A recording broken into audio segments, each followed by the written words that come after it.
Donc je m'appelle Christelle Prado, je suis présidente de l'UNAPI. C'est une organisation, une association de parents, d'amis et de personnes handicapées qui simplement ont pris leur destin en main pour défendre les droits des personnes handicapées et puis créer les outils pour les insérer dans la société. Les ESAT en font partie. Nous sommes les plus gros gestionnaires d'ESAT, plus de 600 ESAT en France. Et c'est nous, parents, qui les avons créés parce qu'on est un peu fous et on réalise nos utopies. C'est comme ça qu'on travaille depuis 56 ans maintenant.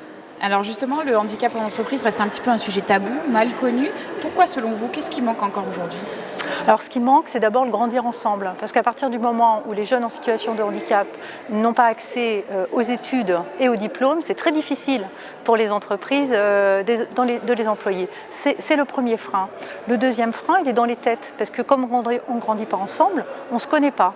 Et on a peur de l'autre qu'on ne connaît pas. Et à partir de là, c'est compliqué pour les entreprises d'avoir affaire à une personne dont ils pensent ne pas connaître les ressorts.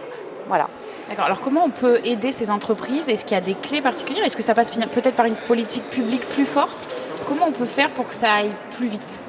Alors, comment on peut faire pour que ça aille plus vite ? On peut faire comme on va faire le 14 mars. Enfin, pour moi, la vraie clé, c'est ça. La vraie clé, ce n'est pas les pouvoirs publics. La vraie clé, c'est les acteurs de la cité, c'est-à-dire les entreprises, les associations. C'est à nous de nous bouger, et c'est à nous, associations, d'aller à la rencontre de l'ensemble des entreprises pour que ce qui les freine, en fait, nous, on les rassure là-dessus. C'est-à-dire, la bonne question qu'il faut se poser entre nous, c'est de quoi vous avez besoin, vous les entreprises, pour employer les personnes, et nous de dire de quoi on a besoin pour que les personnes handicapées soient respectées dans l'emploi. Et si on arrive à répondre à ces deux questions-là ensemble, eh bien on gagnera ensemble l'emploi des personnes en situation de handicap.